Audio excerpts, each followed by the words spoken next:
My name is Gina, and I'm part of the People Operations team today. Hello everyone, I'm Chuyu. I'm a software engineer on the Google Payments team. Thanks for being with us here today. I'm Sharon. I'm also a software engineer in the Google Pay team. I'm so excited to be here. Awesome. I'll be facilitating the discussion today, and we'll be spending about 30 minutes to learn more about the stories from Sharon and Churi's lives and how they get into Google and their journey here with us. So burning questions at the end of it. Okay, so we're gonna do a little bit of like a get to know you better. So you do show us like your response. Okay, so we're gonna have 5 questions here. So the first question I have, I need my caffeine to get started each morning. Is that true? Yes, definitely. We are all coffee drinkers, big coffee drinkers here. So second statement here, you need to have the highest GPA to get into Google. Not really. We probably don't have the highest GPA. Third statement here, I was an excellent student when I was in school. No. Okay, not the excellent student, but we are still here. Fourth statement, I knew I wanted to be an engineer when I grew up. No, yeah, it's that not, but you actually I made about jobs and school were perfectly planned out. No. Not really. Yeah. Thank you so much for sharing introduction about what you do here at Google and what background were you from? Sure. I graduated from National University of Singapore 2 years ago. Google is my first job and only job so far. Back in university time, I interned in Google twice, one in Google Sydney and the other one in Google Mountain View. One fun fact about me is that I actually learned how to ride a bicycle when I interned in Google Mountain View. Yeah. Cool. So I graduated from National University of Singapore as well. And the summer here, I interned at Google Mountain View. Right after I graduated, I started working in Google Pay in Singapore. So yeah. That's great. So taking a step back, thinking about back in your school days, so what do you think was the most useful thing that you learned in school? For me, it was being a teaching assistant. So when you be a teaching assistant, it's actually an opportunity for you to help other students try to understand their difficulties. And like, there's a lot of times where you have to reverse engineer and to figure out what's the source of their difficulty. And so I really enjoy doing that. So I try to. So most of the cases, each student has different like way of like their thought process is different. So I had fun like understanding their difficulties and trying to help them. And it's also fun to meet like other teaching assistants. I think we met in a couple of modules. Yeah, we were like both teaching assistants. So yeah, it's fun. Teaching assistant, which is you get to practice your presentation skill. So actually presentation skill is very useful when we come to interview because in the interview we need to present our solution to an interviewer. So practicing it, how to solve a problem to your students is actually preparing for your own interview as well. Good point, yeah. The other thing that I find is really useful in university, I feel like after I start working, there are less chance for me to like learn or like explore things that is outside of my job scope. Of course, I can still do it from time to time, but university is a period of time that you are free to explore all the possibilities. So for me personally, back in university, I took this geology course, and it's really fun because like every day I need to go to the lab, and then like in the lab there are like 10 stones there, and then I need to identify the name for each of the stone. So that is a really nice memory of my university. It's also refreshing, right? Yeah, definitely. Sounds like you guys have a really busy like university life, getting involved in like different electives and also like teaching others to help them understand. And also I guess that's like definitely things that could be helpful for you if you are like bouncing off ideas and also helping to see how to help others that's around you. So that's definitely helpful. So being in your university times, I'm sure you guys like mentioned about internship with Google. So that's like one of the common thing, and I'm sure you've done like other internship as well. So maybe you want to share a little bit more about the internship experience and what you took away from this experience. Yeah, so built this platform for like a nonprofit organization.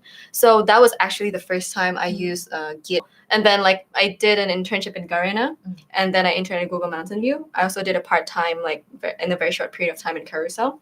So like these projects and companies are like they're really different in the size, in the culture, the working environment, the tools they use. So that was, I think for me, I learned like all these different styles. So that was really good, I think. So exploring different options Mm. is always good, like when you're in university. Yeah. Yeah. Both of my internships are in Google, but like even working in Google in different offices, actually you can experience the different culture. Yeah. So I remember so in Google we all know this thing called TGIF. It's it happens every week where we can sit together, the whole company actually, to know what are the latest news, like the internal news that we get. So and also Caesar's Larry, Sergey sometimes also go to TGIF and do the presentation. Yeah. So it's a really important event for Googlers. And I remember like for my first internship in Sydney, it's actually the whole office will watch it on Friday morning. Oh, the actual event happens on, and then like we watched the TGIF live. And then my second internship in Mountain View, we are more of like going to the live event directly, so we get to see the CEO of the office, which is really cool. Yeah. And then I guess the this like focus area in artificial intelligence. So I thought I'm really interested in the AI area, especially in school projects where we can run experiments and we see the result immediately. So in my second internship, I requested that I want to intern in a project that is like involving AI. And of course I get it, like it's Google. But throughout the second internship, I realized like doing researches in AI does not fit my personality, because for me, I prefer to see the results faster. I want to see how users react to my product immediately, instead of like waiting for the experiment to run for a long time. So throughout the internship, I get to explore an area that I thought I was interested in previously. But then after the internship, I realized like maybe that's not. Later, I choose a project that like I can have direct impact on the users. So that, to me, I feel is a very internship. I don't know what I'm interested in or I'm not interested in. So doing internship in general, even though you figure out something that you might not enjoy that much, it's still a great experience. Yeah. Of course, that's my personal experience. Maybe if you are interested in AI, you should just go ahead for it. Like, don't take my word. Yeah, definitely different people have like different personality, and like, you know, some projects work out, some doesn't. So it's really more of like opening up that options to yourself and giving it a try and error. Just especially when you're in school, you don't have to think of too much in terms of like committing to a full-time role yet. So that's the best time to figure things out. Yeah. And like computer science is super broad. So like there are a lot of options. So like when you're in university, and try and like explore these options. Yeah. Exactly. So don't limit yourself. Try it out there. All the different kind of opportunities there are.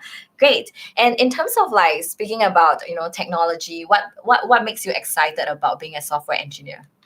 Problem solving. Yeah, I totally agree with totally. that. I think And having solve the problem Yeah. and then see how it impacts on the user, that is really exciting. to me. Yeah. So like being a software engineer means like you see real world problems and then you try to improve that. So improve users' experience and lives. So I think that's really awesome to be able to do that. Yeah.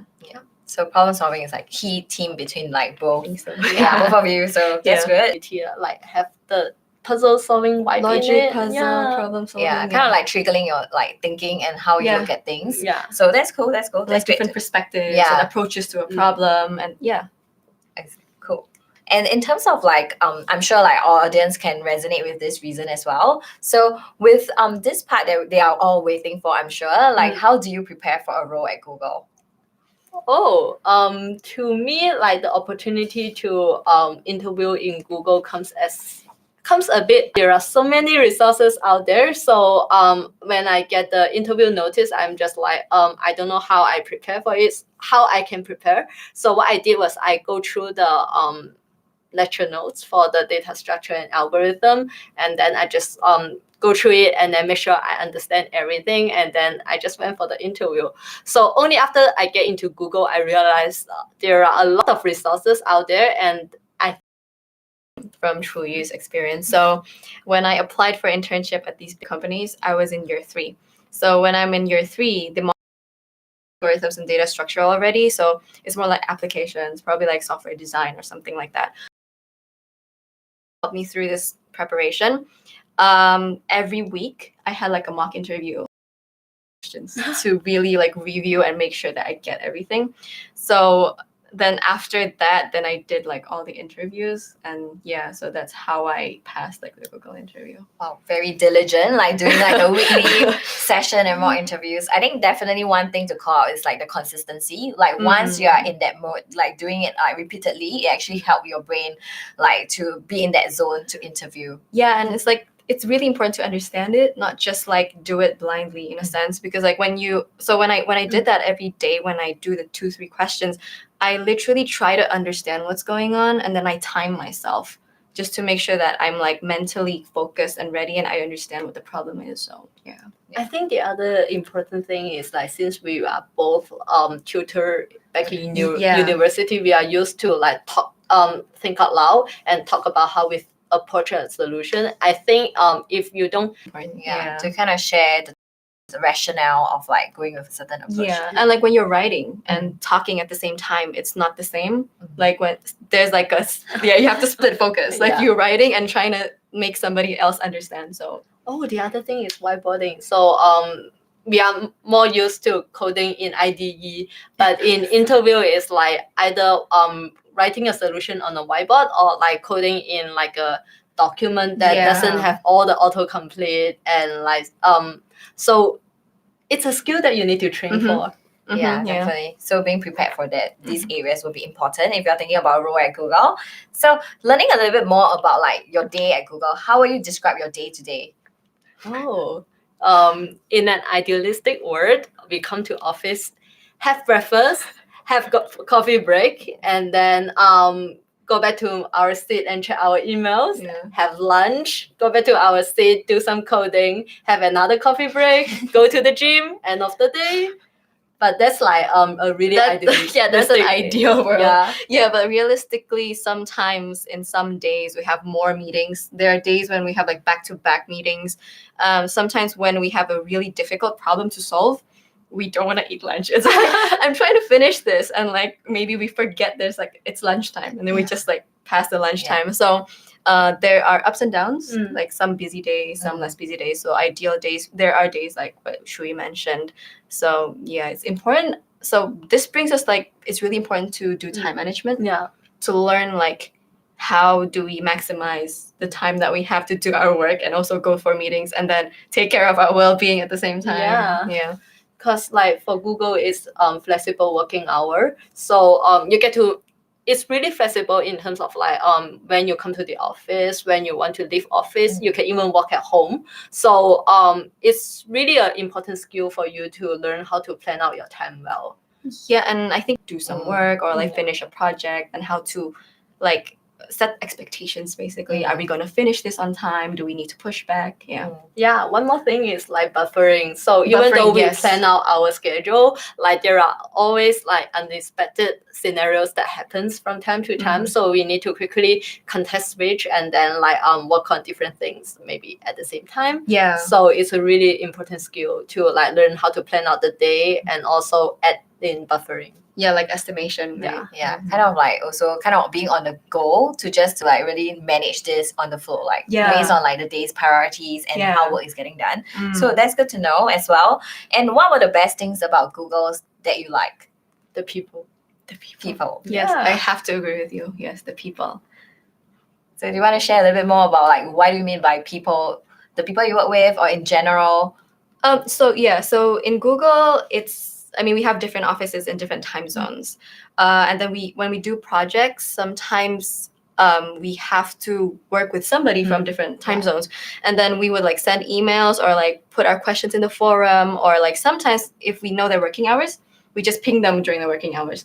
And like sometimes we think, oh, maybe they're not going to reply, but like apparently they're really helpful. They would like actually come back to us and try to help us with our problems. And like we can, if they're ready for chat, then we can just like solve the solution by chatting, or we can just do a quick video call. So people are generally really helpful and really open for conversations. That's what I really, really love. Yeah. The other thing, other than people, the second best I like about Google is the food. Oh, Yeah. definitely, Yeah. yes. We have breakfast and lunch, and like the quality of the food is usually very high. And then in Singapore office, we have our own barista. We have 2 barista, and like whenever we want coffee, we can just go to the barista and grab one. That's something really good.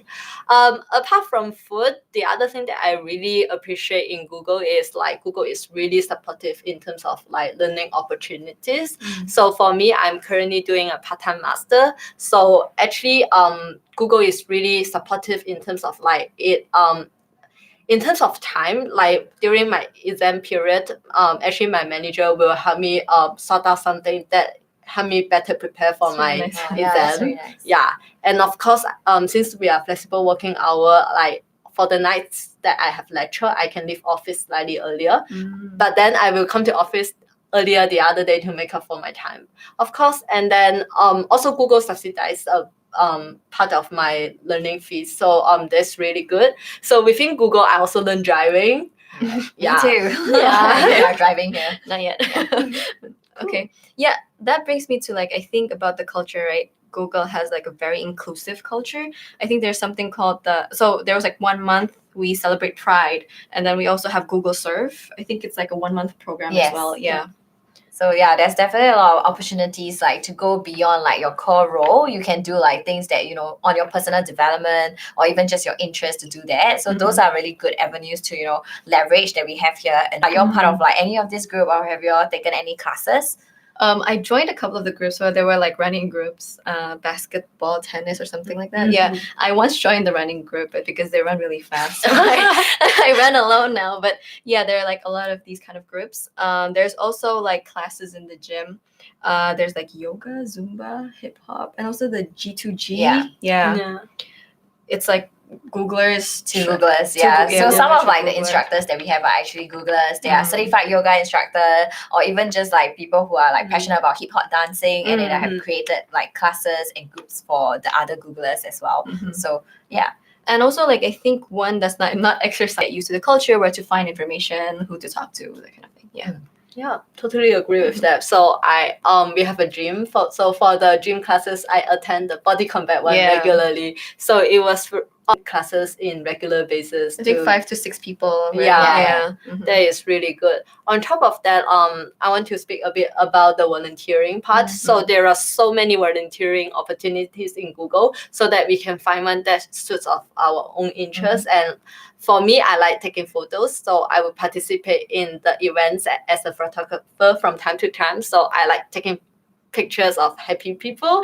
So I really enjoy the opportunity to volunteer in those kind of events. Yeah, that's a good point. Yeah, that's percent projects, but also I think we can talk to colleagues and just see whether like they have projects where they need help in, and then we can actually just put 20% of our time to help them do it. And you can just talk to your manager and like say, oh, I'm gonna do a 20% project in this. And if they're okay, then I mean, you can actually just start doing it. Yeah, that's definitely like to facilitate collaboration like across the organization as well, since we are so big. So that's great to hear. And in terms of like for yourself, what do you think you have done differently to better prepare for your role in the industry? For me, I would actually talk to more people, especially your seniors and people who are already in the industry, because like probably you have like a set of ideas or beliefs or understanding about like what, for example, what computer science is, what a software engineer is. But then when you talk to these people, you will get like new insights, new ideas, or probably things that you didn't know before, so that you can take into account when you're like making decisions, or which internship you want to take, or what projects do you want to take, who to talk to. So yeah, for me, I just hope that I talk to like more people to get like a broader view of what's going on. Yeah. For me, I will hope that I do a bit more side projects back in university time, because like both of my internships are in Google, and I believe in other tech companies, we will have our own building stack. So for example, like version control systems, I know like everyone uses Git, but within Google we have our own version control system. So like all the industrial experience I have is involving the stack that Google uses. So there are from time to time I feel I'm a bit isolated from the rest of like the industry. So if I can do university again, I wish I can do more side projects to get more exposure to the technology outside of Google, right? Yes. Yeah, I totally agree with her. Yeah, during your school days when you have more time. Of course, definitely now you still can do your side Yeah. project. It's just a bit more of a struggle because you have to balance out your other well-being and other Yes. priorities. Yeah. So yeah, definitely be harder when you are starting a full-time role. Mhm. So yeah, and lastly, we talk about like career. So what has influenced you? Like who or what has influenced you in your career so far? For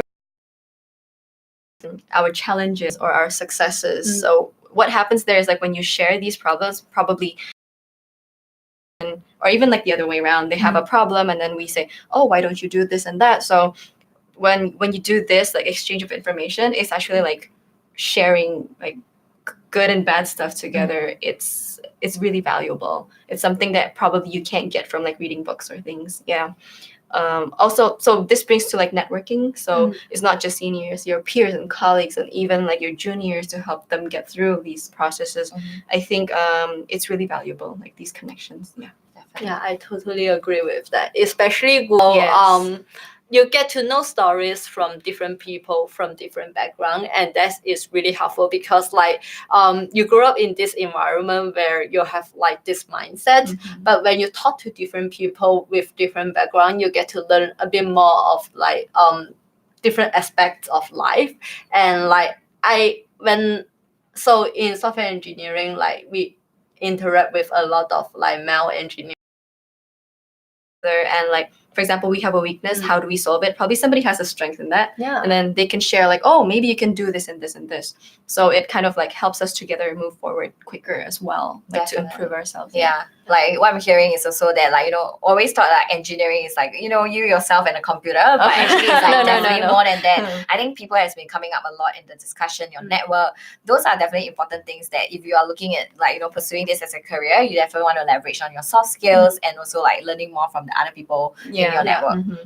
So we have come to the end of like our questions that we have set up. So now is the time that we are going to be looking into your live questions. So I hope you have a couple of like questions that you have ready for us. So we're going to take a look at that when we are looking at the questions. So I'm going to read out the questions here. So one of the questions that we are getting here is, what's the most challenging thing you have faced as an engineer in Google? Oh, Yeah, challenges. So, okay, one thing I can think on the top of my head is in Google, we try to do things right. So we want to make sure, I think we talk about that a lot. So when building our app, we have a certain standard to reach this accessibility so that we can, so that basically people that has, that needs our app to have like a certain sort of like, for example, fonts or colors that have to be like the right contrast. We try to help even these accessibility issues. We try to reach a certain standard. So when we want to build a feature, we have to go through like accessibility. There's sometimes we need privacy, sometimes legal. So I mean, this, even though this is a challenge, we know that it's for the better good. So it's like we try to talk to like the different stakeholders to make sure that our app is all good and it can actually launch to production. Like back, I have never heard of the word accessibility before I entered Google.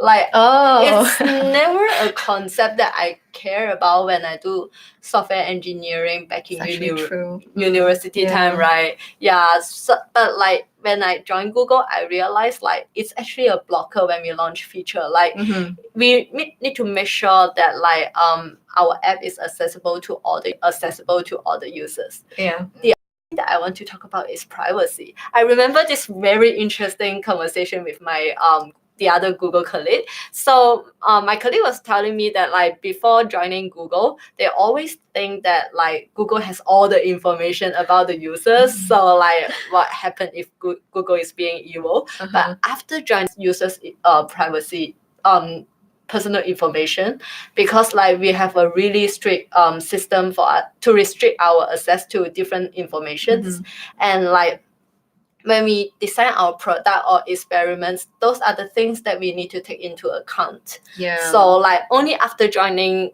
Google, we appreciate like how much Google respect the privacy of our users. Yeah, we really make sure that like sensitive information is encrypted and like it's really safe, that like not just anyone can access it. We really care about that. So yeah. Which to some extent is a bit annoying to the engineers because like to do any sort of analysis, we need to like go through the process to to reason why we need the information and to make sure we use it right. Yeah. But that's something that Google provides to our users. Yeah. Generally, we being very thoughtful around the way we design the products that we have, and also looking into privacy, where we want to make sure that whoever has this data is making taking care of it, and also making sure that that's the right people who have that touch point. So that's really important, even though it adds extra stress into the work, into like getting more buy-in and time as well to get through the process.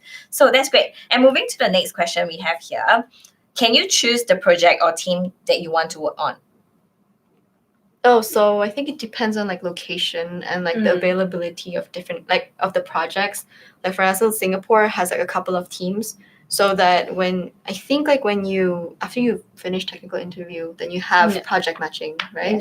Yeah. So I think it's a bit different for different locations. But some of the locations have more teams, so you have better flexibility. So it's always a balance between whether you want to choose the location or the team, or like specifically what technology stack that you are interested in. So like I can find a project on the AI area. So I think the other thing that is really good in Google is mobility. So within Google, we have so many teams, so it's very easy for us to move from team to team. So after you feel that you have been on a project or a certain area for a very long time, it's actually very flexible for us to say, hey, how about I change to another area? So that's something Google provides, like mobility. Yeah, definitely. So from a hiring standpoint, when you go through the interview process, there isn't exactly a team until you finish your interview rounds, and then we will do the team match at the end. So then that's where you consider what are the options for you at the location that you are at. And then after that, we also, once you're on board into Google, you do look into like moving. You do have the option to explore other opportunities that are in different product areas, doing different projects. So that's definitely good to call out. And one other questions here that we have here, any tips on filling out the project preference questionnaire during interviews? Project preference questionnaire. During interviews, so we usually don't. Do we fill in the project preference before? I think from what I understand, your preference will be more of like, look, if you have a domain experience, like specifically if you're coming in as a generalist, you just go through the process first. But if you have a specific domain, it could be like on. So that will change the interview panel when you're going through the process. Yeah, I hope that's answering the question, because if you have more context, you can share the context. So we are still waiting for more questions to come in. So as we are like waiting for the questions, maybe the two of you can share what you really like about the Singapore office. We have a really great rules team. So what does rules stand for? Real Estate and Workplace Services Team. Oh, you can remember that. Yes. Okay. Yeah, so our workspace is amazing. So we have massage room where if we get tired, we can go massage. And recently we opened 2 new floors. So now we have a burger bar. And also we have a climbing wall. I think the way the office is designed, I mean, I like it really. Like, I like it a lot. Yeah. And one thing that we have at Singapore is that our office is on a hot desking mode, so we don't exactly have a specific desk, so you can kind of like be free to walk around the different offices, like space to use, and then just like change the environment every day. Actually, the engineer is not, right? Sorry, my engineer doesn't, but I do. I move around quite often, like switching around like the environment, so that I get a change of like the view and things like that. I think we have that move around like 3 to 4 months, I think, recently. Yeah, so that's, I mean, 3 to 4 months is good enough, I guess. Like once you sit in a corner and then somewhere else beside someone else. So that's a good point. Yeah, I think for engineers, since we need our Workstation. workstation set up, True, so true. it's harder for us to like move on daily basis. Mhm. But like our team is consistently growing, so we just like whenever we are running out of seats, we just move. We just kind of shift Yeah. around, like move people to the other Yeah. side and Yeah. downstairs. Yeah. Yeah, definitely a lot of expansion happening here in Singapore. Mhm. So we have another question that came in. What programming languages should I focus on building? Actually, nothing specific. I think like usually we have like a lot of people who has expertise in like Java, Python, C++, JavaScript, Ruby, almost Yeah, anything. Yeah, I Yeah. think the key thing is like before interview you get to indicate what's your preferred language, and like I think in Google most of the time we can find the right interviewer to interview in the language that you are comfortable with. But for example, if you have an area that you are really interested in, like for example Android, then I guess you will practice more with Java's. But this is more like a personal interest or like your own domain kind of thing. It's not like a language that you should prepare for interview. Yeah, and it's like whatever language you try to use, just make sure that you're comfortable coding in it. So it's actually okay, as she said, there will be an interviewer which matches this, but then just make sure you know the behavior of the language, you know it quite well, so that when during the interview you don't have to have that extra like mental energy to actually, oh, how do I write this in this language? So it's really important that you're comfortable coding in it. Yeah, I think it also depends on the role. Like if you are going for a front end role, you definitely want to be proficient in like JavaScript or HTML. Good point. Yeah, and then depending on the role itself, there will be specific requirement for like embedded. Then you definitely look at like C as a language or low level programming. So it really depends. But at the same time, all engineers, like you have a couple of language that you are familiar with. So it's based on project and really like what you're comfortable with, like what you guys say. Yeah, like speaking of getting familiar with a language, it's more of like you are comfortable with writing it, so you don't get autocomplete, and there are from time to time like you forget what's the exact name of the API. So just don't panic. Write down whatever that tell the interviewer this is the API that I'm trying to call. If the interviewer has some context or like they know about the API, they will tell you the right name, or they will just like, yeah, we assume this API exists and we can just move forward. Yeah, so don't stress too much on the APIs and details, but as long as you're good in like coding the algorithm, like the general flow of like the information and how you solve it, it's okay. That's good. So we have another question here. So it's a slightly longer question. I have friends who are interested in becoming a software engineer as well, but they are taking non-technical courses like business degree. Is this still possible, and what advice on what they should do? Wait, so the friend is taking a business degree, but they want to come into software engineer? Yes. That's pretty common. I will say, like in Google, we have people with different background in the software engineer field. Like we have colleagues studying physics, statistics, engineering. I think there is like computer engineering, math. Yeah. I think the way they shift is, I think at some point of time in the taking classes that we have a colleague from business as well. Yeah, so I think they start taking classes and basically expose themselves to like what coding is about, what software engineering is about, or probably like learn. So I think I heard a friend, he wasn't from computer science background, but then he has a really good friend who actually taught him. So he didn't take classes. A friend taught him, and then he got into a software engineering company. Wow. Yeah, so it happens. So it's amazing. Like you're really about a friend and being like, sharing that information and definitely exposing yourself to like fundamentals for computer science. Even if you are in a business degree, that could help you understand. Actually, there are a lot of, I think computer at any point of time when you really think you want to get into the role, then like just start like ramping up on like understanding what algorithm, data structure, and then probably you can expand to your areas of interest like software design or AI or anything. That's definitely helpful I hope all the information that we have shared today is going to be helpful for you. We have come to the end of the session today, so we are going to